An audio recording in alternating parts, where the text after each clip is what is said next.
তো hello guys, সব কেমন আছো তোমরা? আশা করি ভালো আছো, আর আমিও ভালো আছি। তো চলে আসলাম আজকের ভিডিও নিয়ে। এই দেখো কত বড় বড় ঘাস।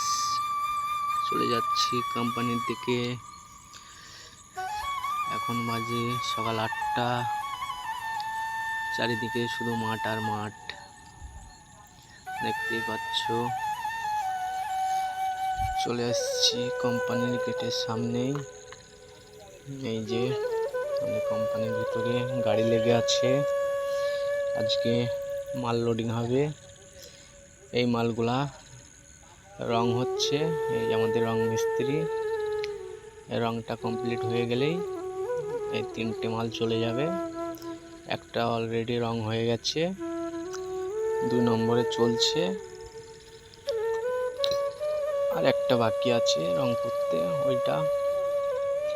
এটা ফুল কমপ্লিট হয়ে গেছে, এটা শুকিয়েও গেছে রং, দেখতেই পাচ্ছ। তো তোমাদের যদি কেউ জানা থাকে যে এগুলা কি কাজ, অবশ্যই কমেন্টে জানিও। আর এই ফাঁকে আমি একটু ক্রেন নিয়ে বার হয়েছি একটা কাজ করতে। তো দেখতেই পাচ্ছ তোমরা, টেলারের উপরে দাঁড়িয়ে আছি, ক্রেনে করে মালটা ধরে আছে, লোডিং হয়েই চলে যাবে, কোম্পানি থেকে বিদায় নেবে।